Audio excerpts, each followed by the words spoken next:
दुष्कर, तो आगे ई या ऊ किसी का भी हो, बस आगे आ का नहीं था। यहाँ पे क्या है, आ का आ गया है। चलो एक और भी है, अगर देखना चाहो तो देख लो। वैसे वर्तनी में आता है, वर्तनी में मैं बता भी देता, फिर देख लो। नियम ये लगते सब पर नहीं है, ये कुछ नियमों के लिए है। देखो ये कहा गया, अगर विसर्ग के पहले छोटी मात्रा है, विसर्ग के पहले किसकी छोटी मात्रा, मतलब ह्रस्व स्वर है, अ ई या ऊ की मात्रा है, और उसका मेल अगर रा से हो गया, उसका मेल किससे हो गया, तो छोटी मात्रा बड़ी मात्रा हो जाती। देखो जैसे मैंने लिखा निरोग, क्या लिखा है, अगर इसे हमें लिखना होगा तो हम लिखेंगे शुद्ध में क्या, नहीं समझे। जैसे मैंने लिखा निह धन रस, अगर हमें लिखना होगा क्या लिखेंगे, निरस। अब आपको लग रहा होगा ये थोड़ी ना होता है, ये होता है निरोग। कौन सा सही होता है, ये या ये सही होगा, भले आप पढ़ते ये हो, ये गलत वर्तनी, वर्तनी सही ये है। लिख लीजिए ये भी, यदि विसर्ग के पहले ह्रस्व स्वर है,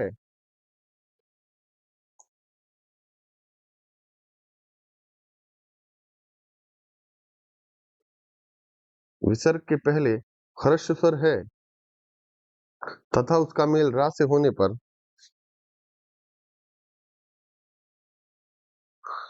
उसका मेल रा से होने पर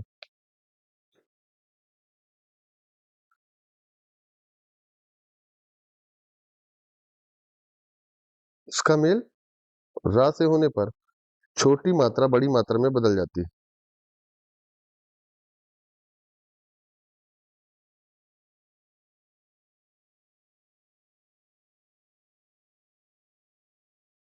छोटी मात्रा बड़ी मात्रा में बदल जाती है।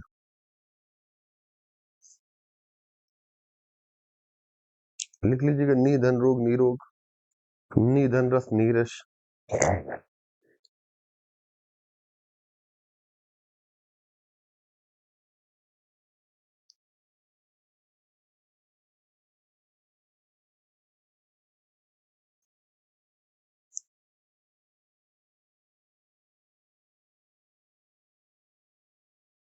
क्लियर है, ये आपका संधि का टॉपिक खत्म हो गया। लगभग लगभग आना होगा, इतने से आ जाएगा आपका स्वर संधि, व्यंजन संधि और विसर्ग संधि से। इन तीनों संधि से जितना 1 नंबर 2 नंबर का सवाल ही पूछता है, जितना आना होगा आ जाएगा। पढ़ने के लिए बुक में बहुत कुछ दिया है, लेकिन इंपॉर्टेंट इतना ही है। इंपॉर्टेंट नहीं, इसको मोर देन सफिशियंट मानिएगा, इसके बाहर नहीं जाएगा। जितना भी पूछना है यहाँ से क्लियर है, आ जाएगा। क्लियर, तो 2 टॉपिक आपके हो गए हैं, वर्णमाला और कौन सा, संधि। इसमें कोई दिक्कत हो बताइए इन दोनों टॉपिक में, अगर कोई भी दिक्कत रही हो। नहीं तो आगे चले।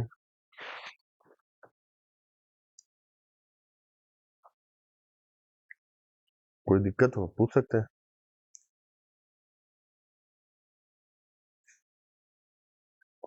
चले आगे फिर, हाँ पूछिए पूछिए, हाँ हाँ पूछिए पूछिए पूछिए, कोई नहीं।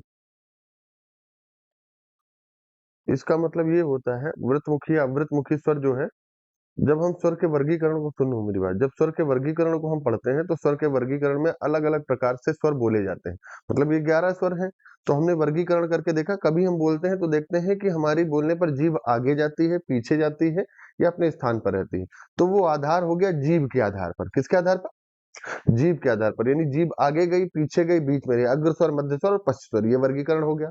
जैसे कुछ स्वर है ना, हमने बोला तो जीभ आगे गई, किसी में जीभ पीछे, री बोला तो पीछे गई, ई बोला तो आगे गई, अ बोला तो अपनी जगह पे रही, तो ये आधार बना।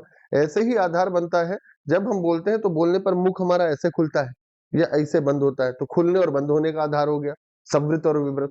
ऐसे ही जब हम बोलकर देखते हैं तो कुछ स्वरों में ऐसी क्वालिटी रहती है कि बोलने पर ओंठ का शेप राउंड हो जाता है, गोल, और कुछ बोलते हैं ओंठ का शेप राउंड नहीं होता।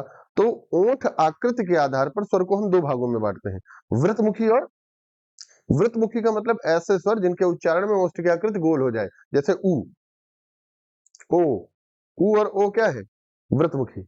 इसके अलावा कोई भी बोलोगे ओंठ का शेप राउंड, तो सब अवृतमुखी। समझ में आ गया ये,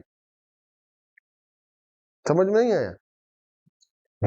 चलो चले आगे, चले आगे।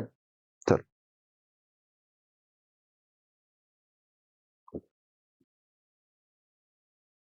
टॉपिक अगला जो पढ़ेंगे वो पढ़ेंगे समास। चलिए देखिए, अब लिखना बंद करिएगा, बोर्ड पे देखिएगा, मैं लिखवाऊंगा बाद में, पहले बोर्ड पे बिल्कुल नजर रहे आपकी। अच्छा, समास क्या है उसको हम समझते हैं। तो सर अगर हम समास की बात करें तो समास शब्द में दो शब्द हैं, एक है सम और दूसरा क्या है, आस। यानी समास शब्द दो शब्दों से मिलकर बना है, जिसका मतलब है, जिसके दो शब्द हैं सम और आस। जिसमें सम का मतलब होता है समान, सम का मतलब क्या है, समान यानी इक्वल, बराबर। और आस एक प्रत्यय है, आस का कोई मीनिंग नहीं है, लेकिन प्रत्यय को मैं बता चुका हूं किसके अनुसार अर्थ देते हैं, मूल शब्द के अनुसार। प्रत्यय का अपना निश्चित अर्थ बताया कि नहीं बताया, प्रत्यय का अपना निश्चित अर्थ, वो जो क्या अर्थ देते हैं, कैसे, मूल शब्द के अनुसार। तो आस का मतलब है रखना, या इसी को समान के अलावा दूसरा शब्द भी सम के लिए रखते हैं, पास। क्या रखते हैं, पास, पास या समान रखना। अब ध्यान से सुनना, मैं आपको पहले भी बता चुका हूं, फिर मैं आपको बता रहा हूं। मैंने बताया ये आपको है कि कोई भी अगर शब्द होता है, अगर वो सार्थक है, अर्थात वो दो या दो से अधिक शब्दों से मिलकर बना है, तो उसका एक प्रत्यक्ष अर्थ होता है। बताया है, बताया कि नहीं बताया है? यानी जिसको आप बोल देते हो शाब्दिक अर्थ, क्या बोल देते हो, आप बोल देते हो शाब्दिक अर्थ। और इसी शब्द का अगर कोई सार्थक शब्द है, उसी का एक इनडायरेक्ट मीनिंग भी होता है, जिसको आप कहते हो अप्रत्यक्ष अर्थ। क्या बोलते हो, इसी को आप बोल देते हो विच्छेदित अर्थ। क्या बोलते हो, विच्छेदित अर्थ। मैंने एग्जाम्पल देकर भी समझाया था कि आप जैसे इस कोई भी सार्थक शब्द है, मैंने शब्द लिखा पंकज, क्या लिखा है, पंकज, तो आप डायरेक्ट बोल देते हो सर पंकज मतलब होता है कमल। क्या बोल देते हो, तो यानी कमल जो है एक प्रकार से कैसा अर्थ है, यानी एक प्रकार से कैसा अर्थ है, इस शब्द का अर्थ है, तो ये शाब्दिक या डायरेक्ट मीनिंग है। लेकिन इस पंकज को अगर हम ब्रेक करें तो हम लिख सकते हैं पंक प्लस जा। क्या लिख सकते हैं, यानी एक प्रकार से ये जो मीनिंग निकलेगा, कैसा मीनिंग होगा, जैसे देखो पंक मतलब होता है कीचड़, पंक मतलब, और जा का मतलब है उत्पन्न होना या खिलना, यानी एक प्रकार का ये कैसा अर्थ है, तो कीचड़ में खिलने वाला, तब भी तो मीनिंग वही है। नहीं समझ पाए, यानी किसी भी सार्थक शब्द का एक क्या होता है, इनडायरेक्ट मीनिंग होता है, यानी वो किस प्रकार से निकलता है, लेकिन जो अर्थ ये होगा वही अर्थ ये होगा। नहीं समझ पाए, चलो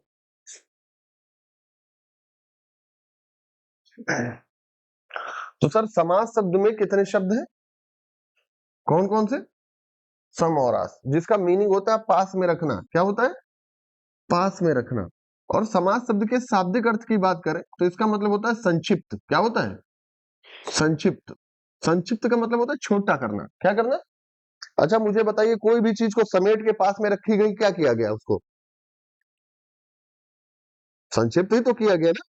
यानी कहने का मतलब है अगर बहुत सारी चीजें हैं अलग अलग पड़ी हैं, उसको एक पास रखा, काम क्या किया, संक्षिप्त करने का ही किया ना। यानी काम किसका किया है, संक्षिप्त। तो समास का शाब्दिक अर्थ क्या है, समास का विच्छेदित अर्थ क्या है, जिसका दोनों का मीनिंग क्या आता है, छोटा ही करना। तो अर्थ समझ में आया। तो समास का अर्थ क्या है, पास में रखना, अर्थात क्या, संक्षिप्त रखना। क्या करना, संक्षिप्त करना। तो जैसा अर्थ होगा वैसे ही परिभाषा बना लेंगे।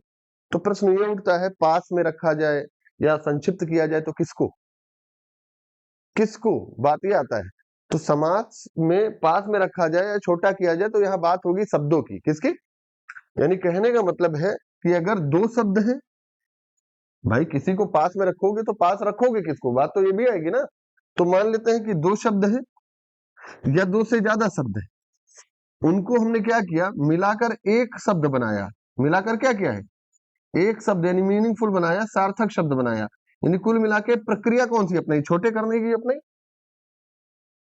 अरे दो शब्द हैं, दो से अधिक शब्द हैं, उनको जोड़कर हमने क्या बनाया, यानी शब्दों को हमने क्या किया, शब्दों को हमने क्या किया, यानी पास में रखा, यानी क्या किया, संक्षिप्त किया ना छोटा, तो दो या दो से अधिक शब्दों को से मिलकर एक सार्थक शब्द बनाते हैं, तो वही प्रक्रिया क्या कहलाती है?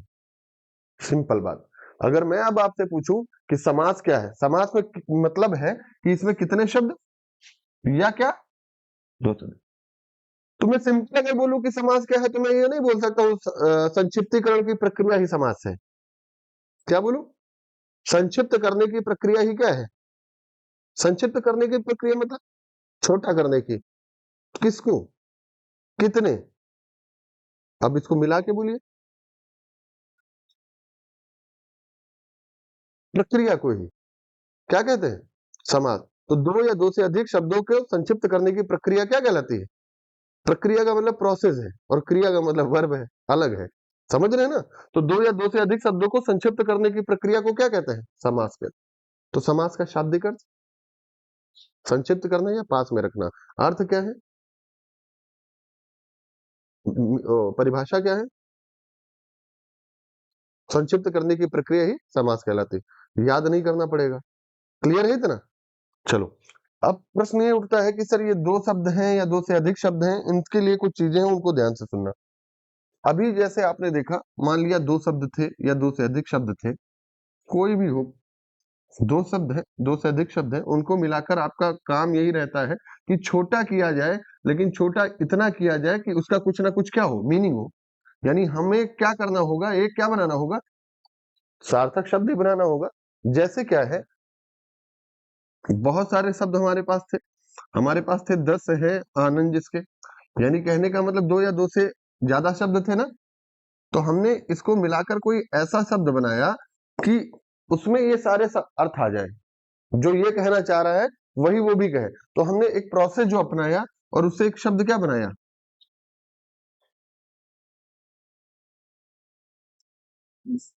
क्या बनाया, दशानन। यानी कुल मिलाकर हमने क्या किया, एक सार्थक शब्द बनाया। तो यही प्रक्रिया आपने देखी क्या कहलाई, समास। मतलब शब्दों को, किसको, कितने शब्दों को क्या किया जाएगा, वही प्रक्रिया क्या कहलाएगी। तो दो या दो से अधिक शब्दों को संक्षिप्त करने की प्रक्रिया क्या कहलाती है। अब सुनना मेरी बात को, अब कुछ चीजें हैं उनको ध्यान से समझना। दो शब्द हो या दो से अधिक शब्द हो, दो शब्द हैं या दो से अधिक शब्द हैं, उनसे आप एक क्या बनाते हो, क्या बनाते हो, इसी को कहते हैं सर, ये जो बनने वाला सार्थक शब्द होता है, इसी को आप समास में बोलते हो। ये क्या बोलते हो? अगर कोई कभी आपसे बोल दे समस्त पद क्या होता है, क्या बताओगे? बोलिए। सिंपल बात, मतलब समस्त पद का मतलब होता है टोटल ना। समस्त का मतलब क्या है, कौन से टोटल, बस यही ना। तो यानी कुल मिला के जो सार्थक शब्द होगा, सार्थक शब्द का मतलब ही ये दो या दो से बना होगा। तो समस्त पद का मतलब क्या है, दो या दो से अधिक पदों से मिलकर बनने वाले पद को क्या कहते हैं, समस्त पद कहते हैं। और एक प्रकार का ये क्या होता है, और यही समस्त पद आगे जब आप देखोगे, इसी में समास पूछा जाता है, तब इसी को आप बोल देते हो, ये क्या बोल देते हो, सामासिक पद। आप इसको ज्यादा देखते होंगे। किस में पूछता है समास, दस है आनंद जिसके समास बताओ या दशानंद में समास बताओ। पूछता है ना दशानंद में क्या कौन सा समास है, चक्रपाण में कौन सा समास है, तिरंगा में। तो यानी ये सब कैसे पद हैं, सामासिक पद। इसका मतलब ये दो या दो से अधिक पदों से मिलकर बना होगा, यानी एक प्रकार के क्या होंगे, मोटी मोटी बातें, फैक्ट ये समझ में आएगा तभी आगे समझ पाओगे। अर्थ क्लियर, परिभाषा क्लियर, समस्त पद किसे कहते हैं, क्लियर, क्लियर ना। समस्त पद ही क्या कहलाता है, इन दोनों में कोई अंतर नहीं, जो समस्त पद है वही क्या कहते हैं, कोई अंतर नहीं। क्लियर बात, क्लियर है। चलो अब देखो, मान लिया कोई सामासिक पद ये है एक, कोई भी एक सामासिक पद है, कुछ भी इसमें मैंने लिखा, चक्रपाणी, चंद्रभाल, कुछ भी लिख दिया, कोई सामासिक पद है। आप मुझे एक छोटी सी चीज बताओ, एक सामासिक पद में कम से कम कितने शब्द होंगे, इतना काहे सोच रहे हो, दो ही होंगे। एक सामासिक पद अगर होगा उसमें कम से कम कितने पद होंगे, इतना तो क्लियर है ना। दो से ज्यादा हो सकते हैं, लेकिन कम से कम कितने हो। मान लिया ये सामासिक पद है, मान लिया ये सामासिक पद है, और इसमें कितने पद हैं, दो। इस बात को ध्यान से समझना, ये है पहला पद और ये कौन सा है, दूसरा। कोई भी अगर सामासिक पद है तो उसमें हम ये मान के चल रहे हैं, उसमें दो पद है, तो एक पद क्या है, पहला पद, और दूसरा क्या है, दूसरा। तो इस वाले पद को हम कहते हैं पहला पद। क्या कहते हैं, पहला पद। और इसको कहते हैं दूसरा पद। क्या बोलते हैं, तो सामासिक, एक सामासिक पद में कम से कम कितने पद होते हैं, जिसमें पहला, ये वाला कौन सा कहलाएगा, ये क्या कहलाएगा, पहले पद को ही कहते हैं पूर्व पद। क्या बोलते हैं, प्रथम पद या पूर्व पद। पूर्व मतलब पहले, और दूसरे पद को बोलते हैं उत्तर पद। क्या बोलते हैं। अब मुझे ये कौन बताएगा, यही पहला क्यों, ये पहला क्यों नहीं, ये कैसे तय कर लिया पहले आया।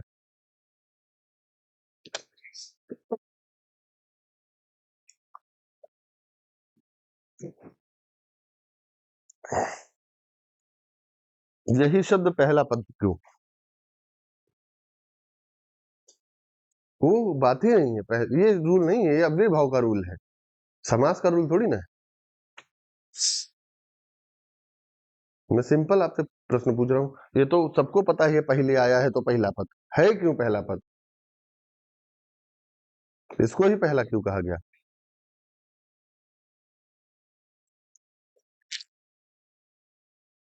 हाँ हाँ बोलिए। हाँ, तो अपनी लिपि कौन सी है। अरे भाई, दुनिया में दो ही लिपि हैं, एक है लेफ्ट टू राइट, एक है राइट टू लेफ्ट। हमारी लिपि कैसी है, देवनागरी, बाएं से दाएं लिखी जाती है। तो अगर बाएं से दाएं लिखी जाती है तो हमारा पहला यही तो पड़ेगा। अरे पड़ेगा कि नहीं। लेकिन अगर हमारी दूसरी लिपि होती, अरेमाइक या कोई भी, तो हमारी क्या होती, ये पहला होता, उर्दू वगैरह लिखते। मैं सिंपल आपसे पूछ रहा हूँ, यही पहला पद। देखिए, मन में डाउट कोई ना रहे, छोटी चीजें हैं लेकिन याद रहे हमेशा। कल जाके घर में सोचो, यार यही पहला पद क्यों लिखा, ये क्यों नहीं लिखा। समझ रहे ना। तो पहला पद ये क्यों है, क्योंकि हमारी लिपि क्या है, देवनागरी। तो इस पद को ही हम इसलिए क्या कहते हैं, यानी क्या कहते हैं, इसको क्या कहते हैं, इसको क्या कहते हैं। क्लियर बात। अब सुनो, इन दोनों पदों में से, इन दोनों पदों में से, इन दोनों पदों में से कोई भी पद जो है वो हो सकता है क्या, क्या हो सकता है, या क्या हो सकता है, क्या हो सकता है। इन दोनों पदों में से, जरूरी नहीं है कि यही हो, इन दोनों पदों में से कोई भी पद क्या हो सकता है, या क्या हो सकता है। हो सकता है कौन सा पद प्रधान हो सकता है कौन सा हो सकता है कौन सा पद हो, दोनों। हो सकता है क्या, कोई ना हो। चार ही कंडीशन तो बनेंगी। प्रधानता को लेकर कितनी कंडीशन बनेंगी। हो सकता है कौन सा पद प्रधान हो सकता है, हो सकता है, हो सकता है, बस यही बनेगा। तो इन दोनों पदों में से कोई पद क्या हो सकता है, या कोई क्या हो सकता है। इसी के आधार पर हम किसका निर्धारण करते हैं, किसका। तो पदों की प्रधानता के आधार पर हम किसका निर्धारण करते हैं, हम ये देख लेंगे कौन सा पद प्रधान है, बता देंगे ये समाज से। ये अभी फैक्ट समझिएगा, कैसे आएगा वो बात छोड़ दीजिएगा। तो प्रधान और गौड़ का मतलब क्या है, ये भी समझ लो। प्रधान का मतलब होता है मुख्य, मेन। क्या होता है, मतलब जो शब्द के अर्थ को प्रभावित करे, वह पद जो शब्द के अर्थ को क्या करे, यानी जिसके लगने मात्र से शब्द का अर्थ प्रभावित हो जाए, बदल जाए, उस पद को क्या कहते हैं। गौड़ का मतलब होता है शांत। क्या होता है, शांत मतलब जो केवल लगने मात्र भर का रहे, जिसके लगने या हटने से शब्द पर कोई फर्क, उस पद को हम क्या कहते हैं। तो प्रधान और गौड़ का मतलब समझ में आया। प्रधान मतलब क्या, जैसे धर्म के आगे क्या लग गया, मतलब क्या हुआ, मीनिंग चेंज हो गई। यानी जो आ आया है, पहले आया है, कहां पर आया है, तो कौन सा पद प्रधान, कौन सा पद, आ पहला है ना, तो हमने पहला कह दिया। समझ में आया कि नहीं आया ये चीज, समझ पा रहे हैं ये चीज की नहीं। तो कौन सा पद प्रधान होगा, कैसे पद प्रधान होगा, ये आगे बताएंगे।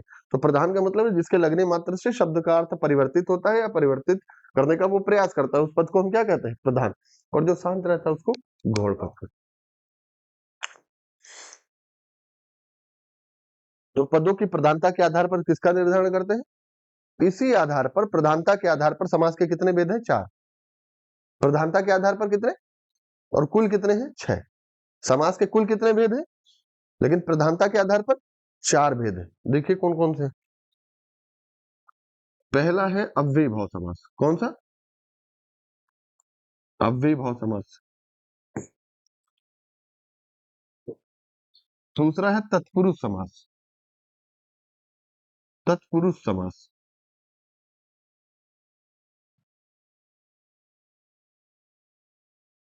तीसरा है द्वंद्व समास। और आखिरी है बहुब्रीहि समास। तो पदों की प्रधानता के आधार पर समास के कितने, कौन कौन से?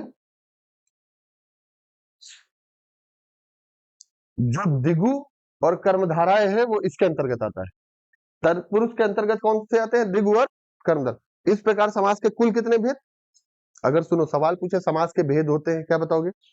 समास के कुल भेद होते हैं, समास के मुख्यता भेद होते हैं। जब मुख्यता पूछेगा तो, और प्रधानता के आधार, ऐसे जब मुख्यता और प्रधानता लगाए तभी उत्तर क्या देना है, अन्यथा हर स्थिति में, याद रखिएगा।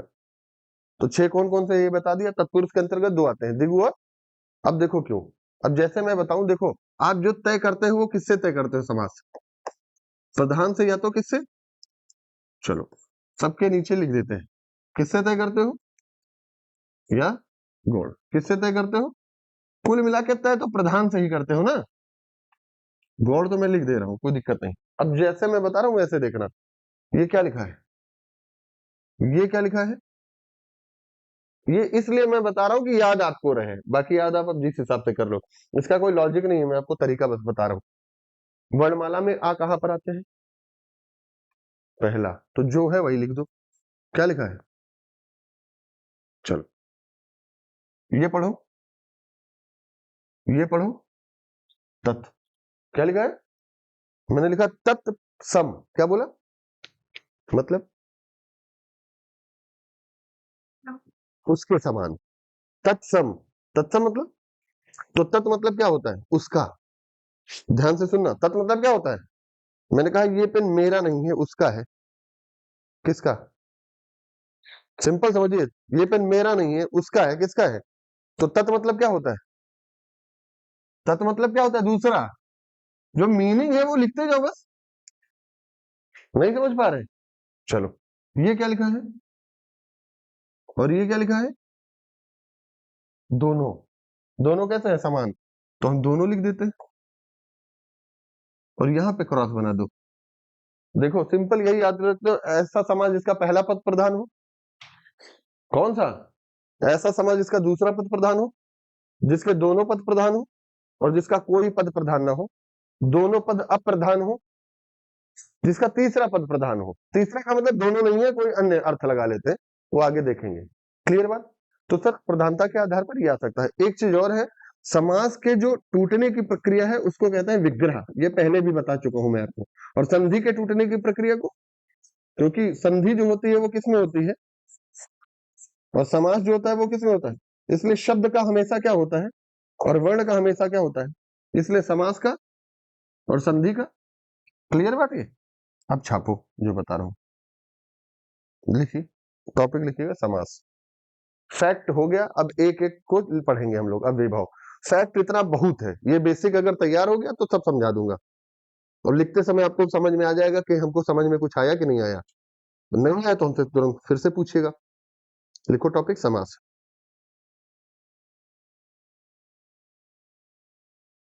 लिखो, समास शब्द दो मूल शब्द सम और आज से मिलकर बना है। समास शब्द दो मूल शब्द सम और आज से मिलकर बना है।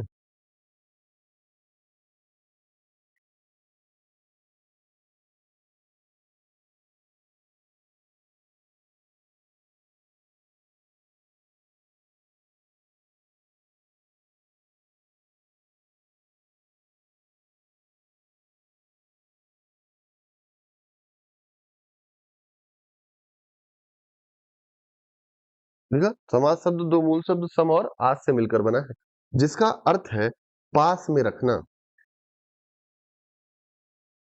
जिसका अर्थ है पास में रखना।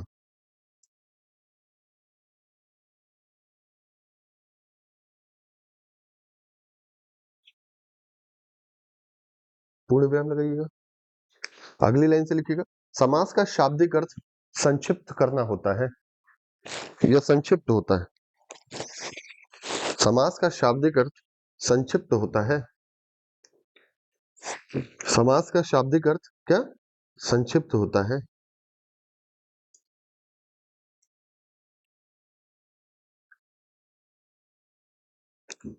लिखा? अगली लाइन से डबल इन्वर्टेड कॉमा में लिखिएगा। डबल इन्वर्टेड कॉमा में लिखिएगा, दो या दो से अधिक शब्दों के, दो या दो से अधिक शब्दों के, दो या दो से अधिक शब्दों के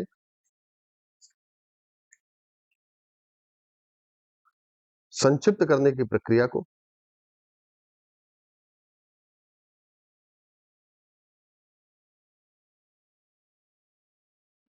दो या दो से अधिक शब्दों के संक्षिप्त करने की प्रक्रिया को समास कहते हैं।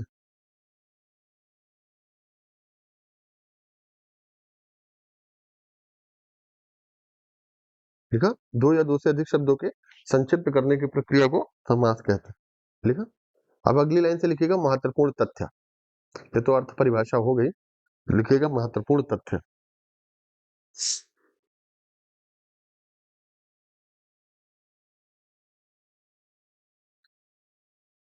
ये दो या दो से अधिक, पहला पॉइंट लिखिएगा, पहला पॉइंट, दो या दो से अधिक शब्दों से मिलकर,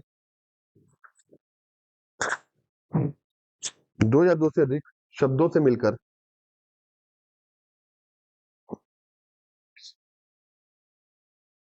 बनने वाला, दो या दो से अधिक शब्दों से मिलकर बनने वाला सार्थक शब्द समस्त पद कहलाता है। समस्त पद कहलाता है।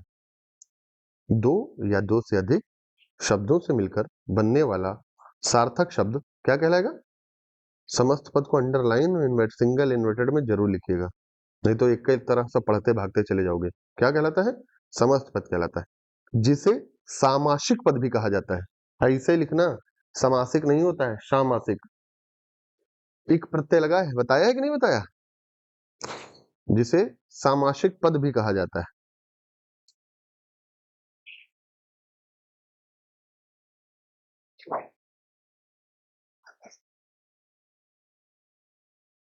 लिखा? लिख लिया? अगला पॉइंट लिखिएगा,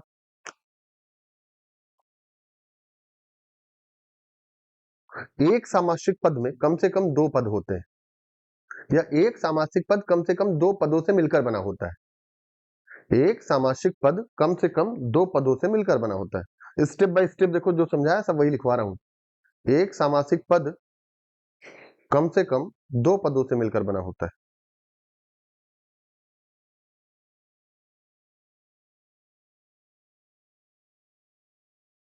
दो पदों से मिलकर बना होता है।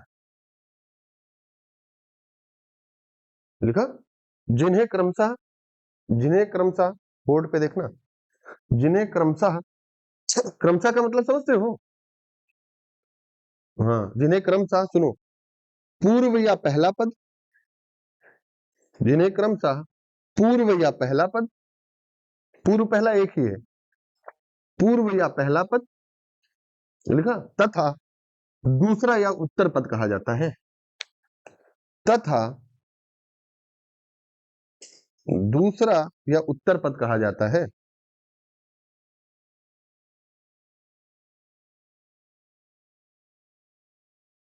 लिखा?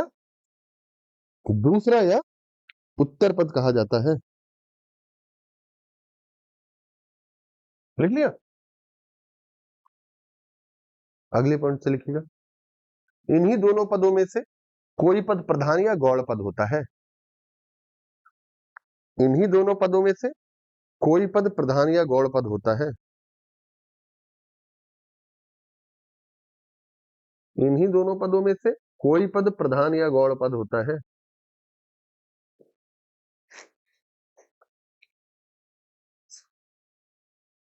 प्रधान या गौड़ पद होता है, जिसके आधार पर समास का निर्धारण होता है। जिसके आधार पर समास का निर्धारण होता है।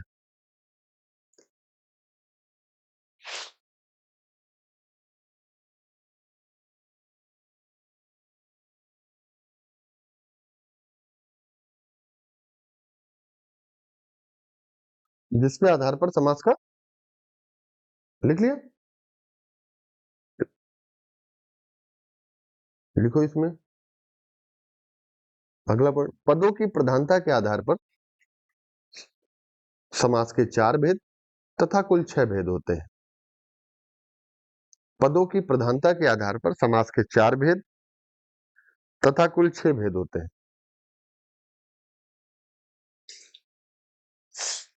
पदों की प्रधानता के आधार पर समास के 4 भेद तथा कुल 6 भेद होते हैं।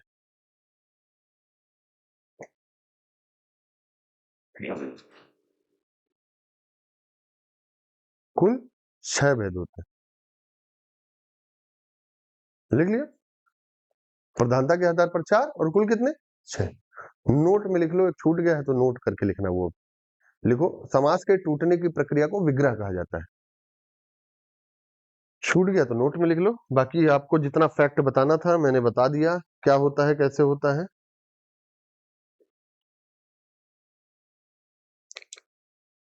टूटना मतलब विखंडन, समास के विखंडन की प्रक्रिया को विग्रह कहते हैं, हिंदी में इसको टूटने कहते हैं।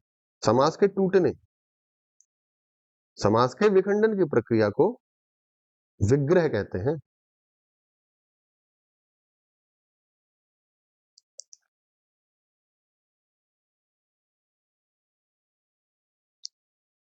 क्लियर, सारे फैक्ट क्लियर सबके, क्लियर है? पीछे बताइएगा इधर, क्लियर है? चलो, फैक्ट में कोई दिक्कत नहीं ना। तो पहला समास देखिएगा, कॉपी कलम फिर बंद कर दीजिएगा, बोर्ड पे देखिए। सर सबसे बड़ी दिक्कत, सॉरी, सबसे बड़ी दिक्कत जानते हैं क्या आती है? सबसे बड़ी दिक्कत ये होती है कि हम जैसे बुक में ये पढ़ लेते हैं कि बुक में इतना ही लिखा है अव्ययी भाव समास के बारे में। ऐसा समाज जिसका पहला पद प्रधान होता है, अव्ययी भाव समास होता है। दूसरा, ऐसा समाज जिसके पहला पद अव्यय या उपसर्ग होता है, अव्यय या उपसर्ग होता है, उस समास को हम क्या कहते हैं, अव्ययी भाव समास। उसमें 2-4 अव्यय उपसर्ग लिख देंगे, अनु, अति, प्रति, हर, भर, आवत, दुनियादारी लिख के एग्जाम्पल लिख देंगे, गए निपट जाएंगे आप इतना पढ़ने पर। क्योंकि आगे चल के आपने बुक में देखा होगा कि पढ़ते हो और पढ़ने पर लगता है यार अव्ययी भाव समास में ये द्वंद्व होना चाहिए था, वो निकल आता अव्ययी भाव समास। लगता था यार बहुब्री होना चाहिए था, निकल आता कर्मधारय समास। लगता था यार तत्पुरुष होना चाहिए, निकल आता अव्ययी भाव समास। तो पूछने जाते हो तो टीचर बता देता है किताबें खराब है, गलत उत्तर है इसमें लिखा, नोटबुक खराब है, यही बोल देता है ना। नोटबुक नहीं खराब है, खराब है कि उन्होंने वो पढ़ा ही नहीं, तो बताएंगे क्या। कोई भी चीज है, इसका आपको अव्ययी भाव समास क्या होता है वो तो आप पढ़ोगे, कुछ कंडीशन होती है, स्थितियां, स्थितियों के आधार पर भी समास बदलता है। अगर हम वो स्थिति पढ़ लेंगे तो हमें पता चल जाएगा, क्योंकि अभी तक हमारे दिमाग में ये बताया गया जिसके मध्य में योजक लगा होता है वो द्वंद्व समास होता है, और मैं अभी योजक लगाऊंगा द्वंद्व समास नहीं, अव्ययी भाव समास निकलेगा, तब क्या करोगे बताइए।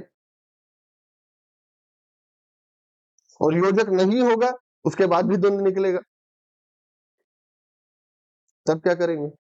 तो स्थितियां आनी चाहिए ना, जब हम स्थितियों को पढ़ लेंगे तभी हम बता पाएंगे कि अव्ययी भाव समास है या कौन सा समास है। तो धैर्य बना के रखिएगा, जैसे जैसे मैं बताऊं, भागिएगा नहीं आगे। जो भी आपको आता हो तो वो भूल जाइएगा, जो मैं बता रहा हूँ वो पढ़िएगा, नहीं तो हमेशा के लिए कंफ्यूजन बनी रहेगी। चलो देखिए,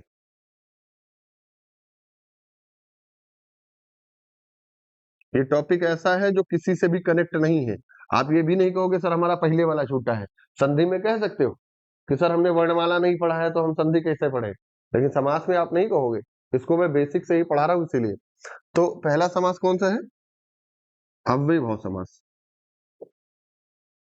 बुक में लिखा है कि सर ऐसा समास जिसका प्रथम पद प्रधान होता है उसको क्या कहते हैं, यानी ये बुक में लिखा भी होगा प्रथम पद प्रधान, और ये मैं बता भी चुका हूं। ऐसा समास जिसका प्रथम पद क्या हो उसको हम क्या कहते हैं, अभी प्रथम पद प्रधान का मतलब है उस पद के लगने से शब्द के अर्थ को क्या होगा, प्रभावित होगा, शब्द का अर्थ क्या होगा, परिवर्तित होगा। दूसरी चीज, ऐसा समास जिसका प्रथम पद जो हो प्रधान हो, उसके साथ साथ प्रथम पद या तो अव्यय हो या तो क्या हो, उपसर्ग हो। अव्यय क्या होते हैं, किसको पता है? बता चुका हूं मैं एक बार। उपसर्ग तो बता ही चुका हूं, जो मूल शब्द के क्या है, आगे लगते हैं और जिनका निश्चित अर्थ होता है उनको क्या कहते हैं, उपसर्ग। अव्यय कौन बताएगा? नहीं तो पहचान ही नहीं पाओगे फिर अव्ययीभाव समास। अच्छा, और तो अव्ययीभाव समास कैसे पढ़ा आज तक, जब अव्यय नहीं पता है? बताइए, नहीं पढ़ा है? चल, तो बिना मीनिंग पता कैसे पहचान लेते थे अव्ययीभाव समास से? जरूरी थोड़ी उपसर्ग ही हो, अव्यय भी तो होगा। क्या लिखा है, प्रथम पद उपसर्ग ही है। चलिए देख लीजिए, तब आगे चलते हैं। अगर मैं दूसरे पेज पे आ जाता हूँ, अगर मैं ये शब्द लिखता हूं, अब बोर्ड पे देखना एक एक चीज को, नहीं समझ आए फिर बताना। तो अगर इस शब्द को मैं देखूं तो ये क्या है, ये तो परिचित लग रहा है, ये तो पहचान लेंगे। इसका मतलब सर होता है एक्सपेंडिचर, यानी क्या, यही ना? व्यय का मतलब क्या होता है, खर्चा। और किसी भी शब्द के आगे छोटा आ लगता है, वो अर्थ किसका देता है, मतलब अव्यय क्या होता है, जो खर्च ना हो। अव्यय मतलब क्या, चलो, खर्च ना होने का मतलब, अगर मेरे पास 3 रुपए हैं,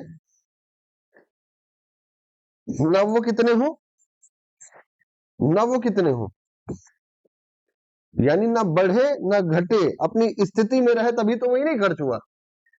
नहीं समझ पाए? उनसे हम यूज ही ना करें, वो जिस स्थिति में है उसी स्थिति में रहे, ना वो तो घटे ना वो बढ़े। सुनो, इसी अव्यय को इसीलिए कहा जाता है अविकारी। क्या बोला जाता है, अविकारी का मतलब आ प्लस विकार, आ प्लस विकार प्लस ई, जिनमें परिवर्तन, वही तो है। अच्छा, परिवर्तन ना होगा मतलब क्या है, मतलब जैसे है वैसे ही रहे, जो खर्च, तो अविकारी ही क्या होते हैं, अव्यय। अच्छा, ऐसे शब्द जिनमें विकार ना हो, परिवर्तन, विकार का मतलब होता है चेंज यानी परिवर्तन, क्या होता है, तो ऐसे शब्द जिनमें परिवर्तन, उनको हम क्या कहते हैं, या ऐसे शब्द जिनमें खर्च ना हो, परिवर्तित ना हो, क्या कहते हैं, तो अव्यय और अविकारी ऐसे ही। तो सर शब्द को परिवर्तित कौन करता है, वो सब छोड़ दीजिए, प्रधान और ये सब, उपसर्ग करते हैं। शब्द कोई लिखा है, उसको घटाएगा बढ़ाएगा कौन, चेंज करने का मतलब उसका मीनिंग चेंज नहीं, शब्द जो है वो बदल जाए उस हिसाब से। तो जो शब्द पर प्रभाव डालते हैं सर, वो प्रभाव डालते हैं लिंग वचन और कारक। क्या करते हैं, अरे शब्द पुल्लिंग है स्त्रीलिंग हो जाता है, एक वचन है बहुवचन हो जाता है, कर्ता कारक है कर्म कारक या दूसरा कारक हो जाता है। तो शब्द पर प्रभाव कौन डालते हैं, तो ऐसे शब्द जो लिंग वचन कारक के प्रभाव से बदल जाते हैं, उन शब्दों को हम क्या पढ़ते थे, क्या बदलते थे। और ऐसे शब्द जो लिंग वचन कारक के प्रभाव से भी ना बदले, उनको क्या कहते थे, या उन्हीं को क्या कहते हैं, पढ़े हैं कि नहीं पढ़े? तो विकारी शब्द 4 होते थे, कौन कौन से, संज्ञा, सर्वनाम, विशेषण और क्या, क्रिया। ये कैसे शब्द होते थे, विकारी, क्या होते थे। और जो अविकारी होते थे, वे शब्द होते थे जो लिंग वचन कारक के प्रभाव से नहीं बदलते थे, और ये क्या होते थे, बदल जाते थे। जैसे इसी में पढ़ते थे एडवर्ब, जिसको हम क्या कहते हैं, क्रिया विशेषण। इसी में पढ़ते हैं प्रीपोजिशन एंड कंजक्शन, जिसको हम कहते हैं क्या है, समुच्चय बोधक अव्यय। क्या बोलते हैं, समुच्चय बोधक अव्यय। और इसलिए, तथा, क्योंकि सब पढ़ते हैं, उसी को कहते हैं संबंध बोधक अव्यय। क्या बोलते हैं, और एक पढ़ते हैं एक्सक्लेमेटरी, जिसको क्या कहते हैं। तो सर कहने का मतलब क्या है, अविकारी कौन कौन से होते हैं,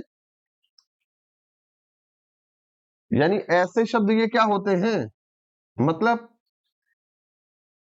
क्यों, क्या, मतलब परिवर्तित करते कौन है, लिंग वचन और कारक, लेकिन उनके प्रभाव से भी क्या ना हो, वो क्या कहलाएंगे। और जो चेंज हो जाए, दिखाता हूं कैसे, देखो। अगर मैं आपसे पूछूं ग्रामर में ये क्या मैंने लिखा है, ग्रामर में क्या लिखा है, लिखा तो लड़का है, संज्ञा है, संज्ञा है, क्या है ये? अरे इनमें में से ये क्या है लड़का, ये बताओ, है कि नहीं है? तो अगर मैं इस पर लिंग का प्रभाव डालू, ये बदलेगा कि नहीं? बदलेगा कि नहीं? क्या हो जाएगा? अगर इस पर मैं वचन का प्रभाव डालू, बदलेगा कि नहीं? अरे बदलेगा ना। कारक का प्रभाव डालू तो ये बदलेगा कि नहीं? बदलेगा कि नहीं बदलेगा? तो यानी लिंग वचन कारक के प्रभाव से क्या बदलती है? नौकर, नौकरानी, नौकरो। संज्ञा कैसा शब्द? याद नहीं करना है, सब कुछ प्रैक्टिकली दिखाऊंगा। संज्ञा कैसा शब्द? क्यों? किसके प्रभाव से? कुछ नहीं याद रखना है, समझ रहे ना ये क्या लिखा है? तो सर्वनाम भी लिंग वचन कारक, जरूरी नहीं पूरे प्रभाव करे, कोई एक भी डाले बदल जाए। सर्वनाम चलो देखते हैं, ये मैंने क्या लिखा, छापो मत, मैं कह रहा हूं पहले समझ लो, छापो मत। बहुत सारे हैं, कुछ भी लिखो। ये है क्या? ये इतने में से ये क्या है? कैसे शब्द होते हैं? क्यों? किसके प्रभाव से? चलो कारक का प्रभाव डालते हैं, क्या हो गया? क्या हो गया? क्या हो गया? बदला कि नहीं बदला? बदलने का मतलब बताया था क्या?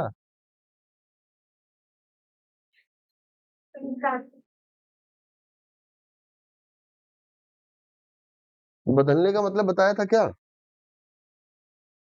अपनी पोजीशन से जो ना बदले, ना दो हो ना चार हो, मतलब ना घटे ना। देखो ये घट बढ़ रहे हैं कि नहीं बढ़ रहे हैं? अरे बढ़ रहे हैं ना, बढ़ेंगे भी और घटेंगे, और बढ़ेंगे घटेंगे तो क्या होंगे? तो संज्ञा सर्वनाम कैसे शब्द हैं? चलो देखो, अंग्रेजी नहीं कहेगा, हिंदी बोलेगा। अंग्रेजी कहेगा राम गोज सीता गोज, लेकिन हिंदी देखिए क्या लिखा मैंने। आप मुझे बताओ इसमें क्रिया क्या है? जाता है कि नहीं? अगर लिंग का प्रभाव पड़ेगा, क्रिया बदलेगी कि नहीं बदलेगी? है? क्या होगा? अगर वचन का प्रभाव पड़ेगा, बदलेगी कि नहीं बदलेगी? कारक का प्रभाव पड़ेगा, बदलेगा कि नहीं बदलेगी? क्यों? क्यों? अरे बोलो भाई, क्रिया क्या है? विकारी है, इसका मतलब किसके प्रभाव से? समझ रहे ना ये क्या लिखा? चलो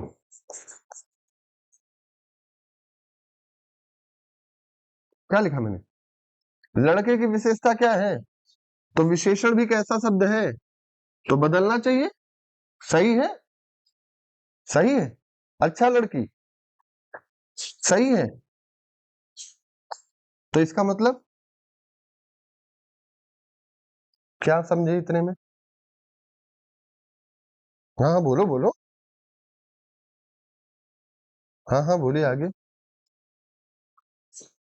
भले ही प्रभाव डाले लेकिन बदलेगा नहीं, चलो देख लेते हैं।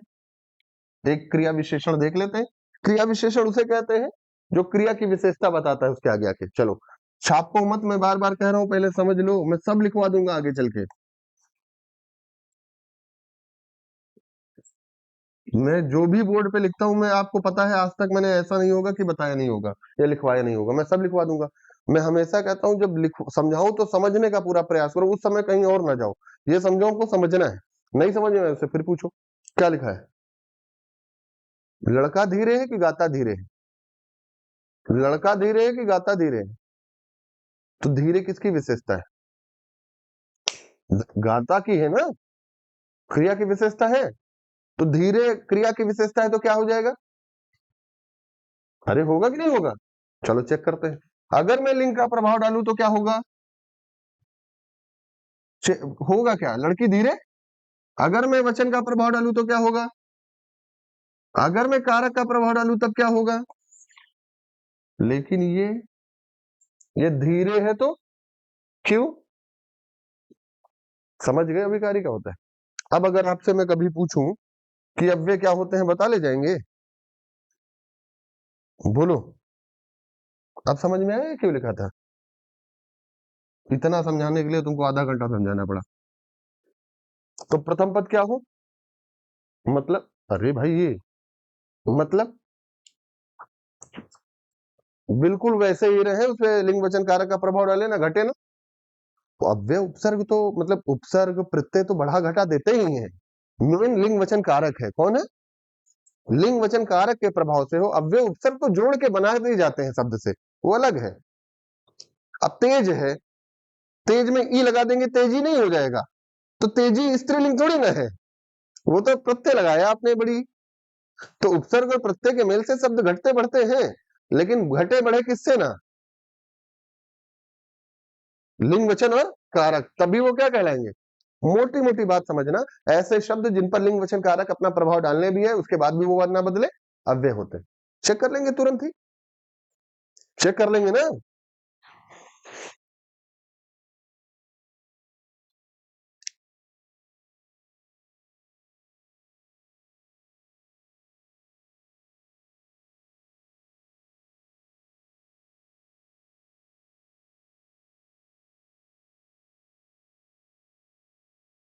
क्या होगा, कौन सा समास होगा,